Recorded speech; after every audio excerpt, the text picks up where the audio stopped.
আমরা অনেক যুবক আছি যাদের বিবাহ হচ্ছে না।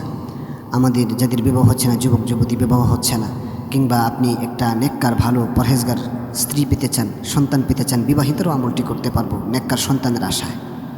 তো যাদের বিবাহ হচ্ছে না, আমরা যদি একটি কোরআনে বর্ণিত একটি দোয়া যদি আমরা পড়তে পারি, আল্লাহ তাআলা আমাদেরকে বিবাহের ব্যবস্থা করে দেবেন এবং নেককার স্বামী কিংবা নেককার স্ত্রী ব্যবস্থা করে দেবেন, কিংবা বিবাহিত হলে আল্লাহ তাআলা নেককার সন্তান দান করবেন। যে দোয়াটি আল্লাহ পাক রব্বুল আলামিন স্বয়ং শিক্ষা দিয়েছেন, দেওয়ার মালিক আল্লাহ, তিনিই যদি বলেন এই দোয়াটি পরে আমার কাছে চাও, তাহলে আর সন্দেহ থাকে না যে আল্লাহ পাক রব্বুল আলামিন আমাদের চাওয়াটা পূরণ করবেন।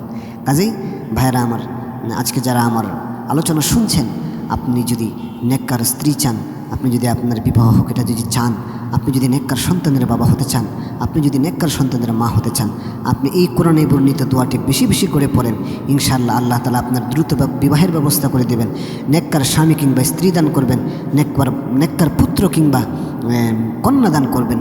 তো দোয়াটি হচ্ছে, রব্বানা হাবলানা মিন আজওয়াজিনা ওয়া যুররিয়াতিনা কুররাতা আ'য়ুনিন ওয়াজআলনা লিল মুত্তাকিনা ইমামা।